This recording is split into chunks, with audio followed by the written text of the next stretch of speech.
Welcome to episode 3 of the Hardcore Ironman Road to Gilded Staff of Collection. We are picking up this week with some Tears of Gothics.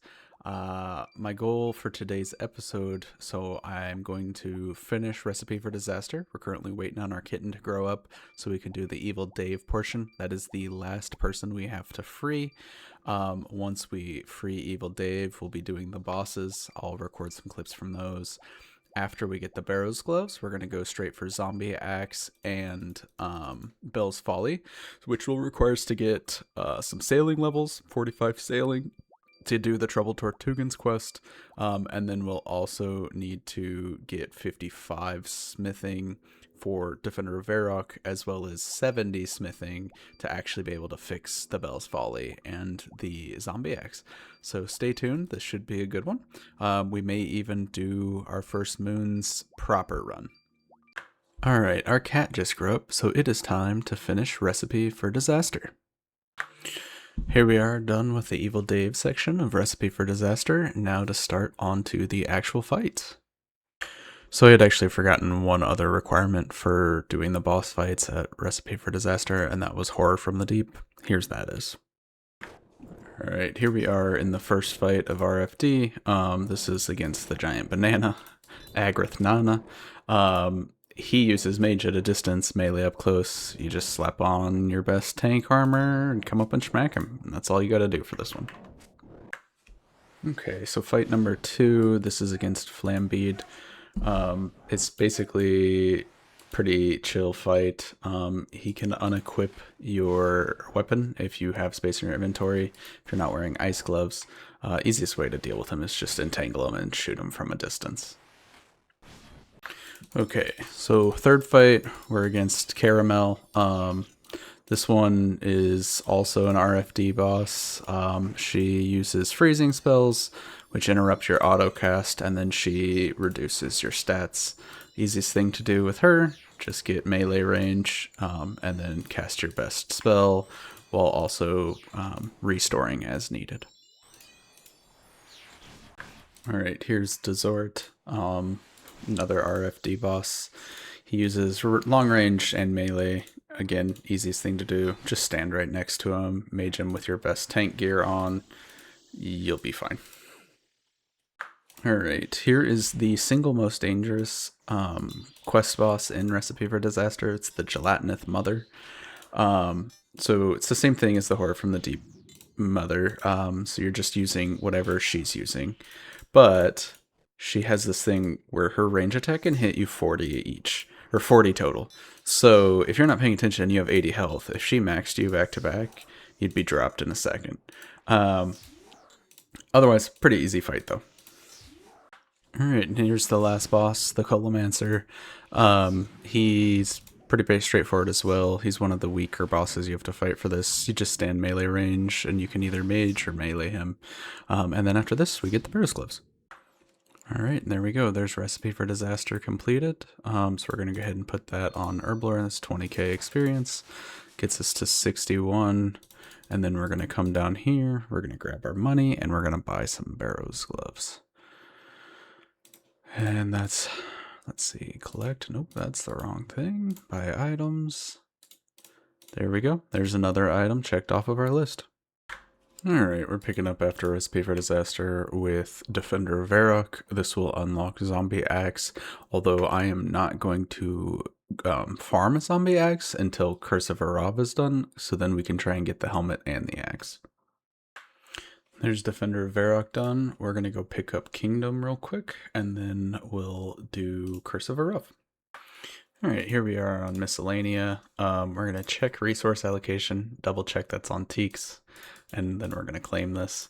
So that is what we needed for 70 construction. I am going to pull my money out of Kingdom after the next collection, so once this runs down to below 750, and then we will pick that back up once we are making money again with like Slayer or something like that. Here we are in the Curse of Arrav fight. This is the Golem, which is kind of the scary part. So when this screen shakes and he does that, you just step away. If you don't, it'll pile you out. Otherwise, you just pray melee. and use crush gear. I don't really have crush gear, so I'm using a DSIM. Alright, so we are on the Arrav fight for Curse of Arrav. Really only 2 mechanics to worry about in this fight. You just pray melee the entire time. So he does that wind up, he throws his axe. If you get hit by the axe when he throws it, it does like pretty good damage, like 20 to 30. And then the other mechanic, zombies spawn out of the ground in this arena. It's a pretty small room, and they walk around and they fill the room with venom that disappears after like 10 or 15 seconds. Pretty easy. They have 10 health, I think. So you just whack them once or twice and then they die. But otherwise, this quest is pretty easy overall. As long as you have stats and gear, it's pretty good. And then we'll be grinding zombie axe after this. Quest completed. So there's Curse of Arrav done. It's a fat 120k XP and a couple of painful skills for most people. So also 75 mining coming in. So next stop is grinding that zombie axe and the helmet. Alright, so we just officially passed the drop rate for both the helmet and the axe at these zombies. It's a 1 in 600 from these guys. We're at 640 right now. As you can see, I have quite a few clue scrolls, hoping to get a couple caskets. So far I've gotten 1 casket done with a teleport out, but I'm going to try and do as many of these as I can. Alright, there's the zombie helmet, so now we just need the axe and then we're done here. Alright, there is our broken zombie axe, so we're going to pick that up, and then we're going to have to juggle all of these clue scrolls out of here. So I'll see you guys once I'm done juggling these. Alright, here's a new PB at Tears of Gothics. That puts us at 35 sailing. I also have my inventory set up. I got all of those clues smuggled out. So we're going to finish this episode off with doing as many of these hard clues as I can, and we'll open some caskets. Alright, so we got a couple of clues done. This one requires fire battle staff. I don't currently have a fire battle staff, so I might hold on to that clue. This one requires Scorpia Cave. I'm not going to go to Scorpia Cave yet. And then this is Blackton Champa, so we're going to drop that. We are going to keep that blue d'hide battle staff. As soon as we get fire battle staff, we'll grind the blue d'hide. I may drop this. I'll probably keep juggling it.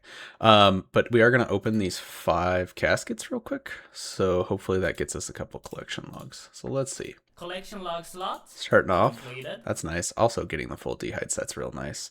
And the charged dragonstone is a clog. Nothing there. Nothing there. Nothing there. Collection log slots. Ceradolin Stole. That was kind of terrible for 5 clues. But there we go. That puts us at 101 collections. And I figured I'd end this video off just kind of doing a quick bank tour or bank video. I haven't really showed the bank off on this account much.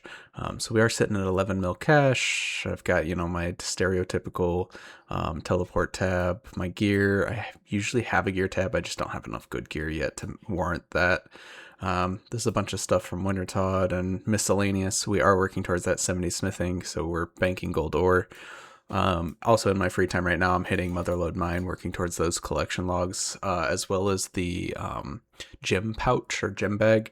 We're going to try and use that or get that before we hit sailing for Belle's Folley. This is my tithe / herb runs. You know, we're starting to work up on those secondaries pretty good. We got a lot of herbs as well. This is just a miscellaneous random tab.